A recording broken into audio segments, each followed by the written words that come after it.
So ayun mga kaibigan, meron na naman tayong isang gagawin ngayon. Since meron tayong binabalik natin yung mga vintage na audio equipment. Ngayon, ang gagawin ko kasi may mga nabili akong tape. Ito, recorded. Meron akong record na nabili. Kaso lang, ang problema ko kasi nga minsan sa luma or hindi maganda yung pagka-record. Hindi masyado maganda yung output niya. Ngayon, ang gagawin ko, dahil pwede naman tayo mag-record, ire-record ko siya. Mag-re-record ako ng kanta. Galing sa digital, ko-convert natin papunta dito sa analog. So itong isang tape na napili ko, medyo hindi ko gusto to kasi yung mga remix to eh. Ngayon, i-record natin, papatungan natin yung nandito. So, ilalagay natin dito. May recorder itong itong cassette tape player. So, recording siya at saka playback. Playback plus recording. Ngayon, bago tayo mag-record, may mga kailangan tayo consider dyan. Kailangan yung input mo, ipapaliwanag ko pala muna sa inyo kung paano tayo magre-record. So, meron tayong cassette tape player ito. Tapos, since recorder din siya, makikita mo dyan, record, rewind, blah blah blah. Basta recorder din siya. Ang mangyayari, bago tayo makapag-record, kailangan natin ng sound input. So, kailangan natin ng sound input. Ang input natin manggagaling dito. So, hindi ako gumamit ng tawag dito. Spotify o kaya Apple Music. Si Spotify at Apple Music, maganda ang output ng sound nila. Pero ito na lang gagamitin ko. YouTube na lang gagamitin ko. Ngayon, galing dito yung input. So galing dito, i-output ni laptop papunta dito sa cassette. So ito, naka-cable ako dito. Meron tayong cable. May line input ito for recording talaga. For recording purposes. So input ko dito. Ngayon, yung music niya, ilalabas niya naman dito. So, pag pinress mo yung record, makaka-capture niya yung sound na manggagaling dun sa laptop. So, i-convert niya na into analog sa recording natin. Ngayon, paano naman natin maririnig yung nire-record natin? So, galing kay laptop, pinalabas natin kay cassette tape player. Ngayon, paano mo siya maririnig? Si tape, wala naman siyang hindi naman siya mag-output na speaker. Wala naman siyang speaker output, speaker input. So ngayon, speaker output, sorry. So ngayon, si cassette tape player naka-connect siya sa amplifier. So ayan, nakakabit siya dito sa amplifier. Line out ni cassette tape, line in papunta sa amplifier. Tapos iseset natin yan dito. Since meron siyang tape monitor input, itong amplifier, ayan i-switch natin siya sa tape monitor.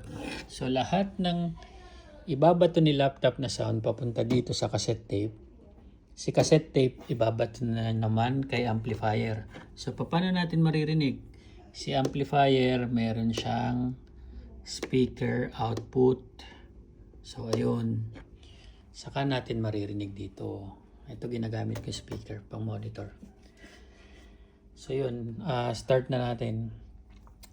Bago pala yun, meron pa pala tayong ibang kailangang i-consider sa recording. Siyempre, pag nagbabato tayo ng sound papunta dito, kailangan sukatin natin yung sound na dumarating. Tapos, paano natin masusukat yung sound? Meron tayong view meter dito. Ayan. So, ang unit niya is decibels. Alam na natin yan. Dito sa kanan, positive. Dito sa kaliwa, negative. 0, neutral. So, ang gagawin natin, dapat ang recording input volume natin, hindi siya lalagpas ng 0. Iseset lang natin ang peak ng negative 3 to 0. Dapat pag magpipick siya, dapat yung pinakamalakas na volume ng music, dapat nandito lang siya sa 3, negative 3. Dito lang yan. Hindi siya lalagpas na 0. Or kung may isa pa, kung may Dolby noise reduction ka, pwede mo siyang palagpasin ng 3, positive 3 dito. Pero wag na natin gawin para hindi mag-distort. Ginagawa natin yon para hindi ma-distort ang music na ilalagay mo sa tape. Kasi mababasag yun pagka sobrang lakas, basag na yun. Ngayon, tetest natin kung hanggang ilan yung input na nilalabas na galing sa source ng music natin. Isa-set natin. Paano natin malilimit yung sound? Meron siyang input level. Ayan, meron siyang volume control kung gaano kalakas yung papasok dito sa recording mo. So ngayon, i-play natin. Pagka kinlik mo tong record, automatic kukunin niya yung music na manggagaling sa input mo, sa source mo. Source natin YouTube. So ngayon, ito susukatin ko muna.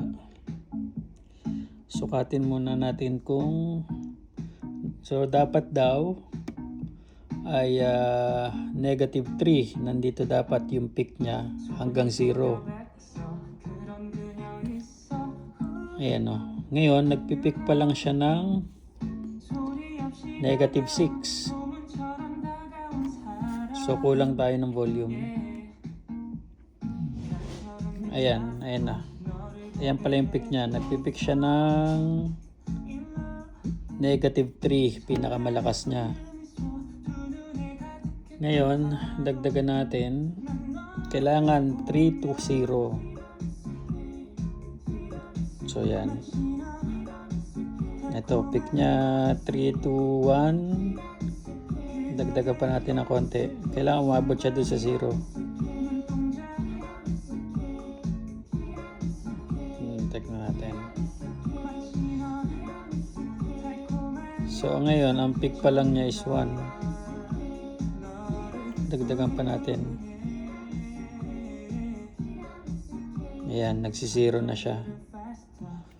Pagka malakas yung volume, malakas yung, ayun, nagpa plus 1 na siya. Kailangan blue lang. Kasi pag lumagpas ka na sa blue, lagpas ka na ng 0, positive ka na. Ayan, okay na to. Nagpipick siya ng 0. Kasi para may room for distortion. Kasi pag na-record mo yan, ng ganyan lang yung volume niya, hanggang 0 decibels lang. Mamaya pag pinlay mo yan, tapos minaksimum mo yung output level, makikita mo magpupula yan. So yun, i-record na natin. Wait lang. So yun, i-record na natin. Press ko lang yung record dito. Yung play pala kasi nakaabang na yung record. Oh. Pag pinress ko yung play, mag-iikot na yan. Okay. Play natin yung source. Ayan na.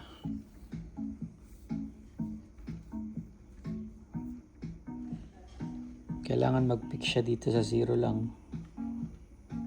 Medyo mahina pa yung volume eh. Wala pang pick. Wala pa dun yung pinakamalakas na sound. Mamaya pag pumasok yung drums, magkakaroon siya ng pick. Kasi medyo malakas yun eh. And yun. Kita nyo, umabot siya sa 0. Ayan. So yun lang.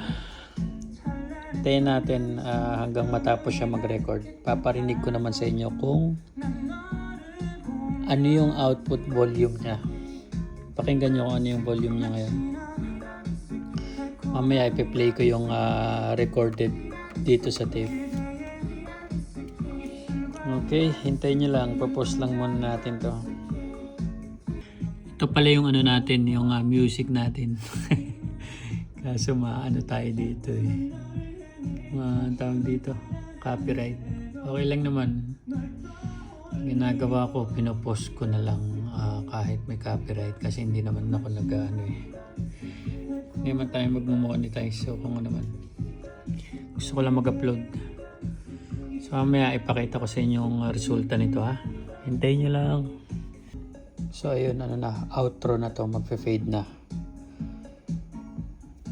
Ayan lang yung pick niya, diba, sa recording. Yan yung sound na recording. Ayan, natapos na. Pause natin. Stop ko na yung recording.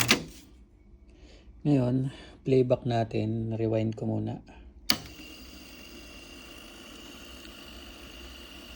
Gamit pala natin is Technics SM45. Ayan, tapos na mag-rewind. Ayan na, ipe-play ko na. Ipe-play natin. Hindi ko babaguhin yung output volume. Tingnan natin kung ano yung dB meter. Yung dB reading na lalabas. Decibel reading na lalabas. So, play natin.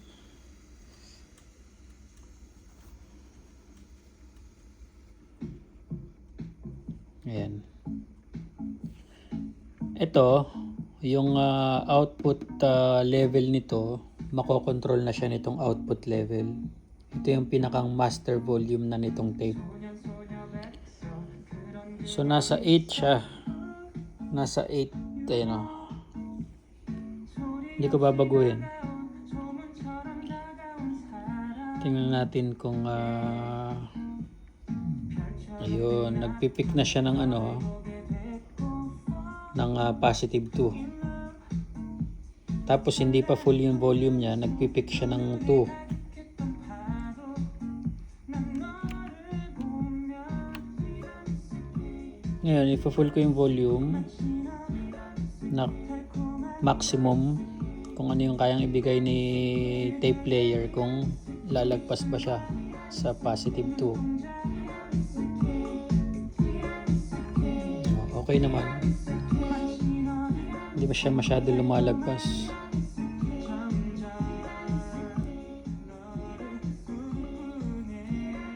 Hininaan ko yung volume. So okay na yan. Basta hindi ka lumalagpas sa 0. Lumagpas ka man, plus 2, plus 3. Para hindi ma-distort yung music. So yun lang mga kaibigan. Ito yung volume pala sa amp. Nasa ano lang ako. Nasa positive 1 lang. So hindi siya masyadong malakas. Ayun lang mga kaibigan. Sana ay may natutunan kayo sa ating tape recording. At kung ano yung level kailangan. Kasi mapapansin nyo pag nag-record ka, diba, kahit saan naman. Pag sobrang lakas ng boses mo, sobrang lakas ng input mo. Pag tinaas mo yung volume, nadi-distort. So, yun lang mga kaibigan. At kita-kita tayo. Hahaha.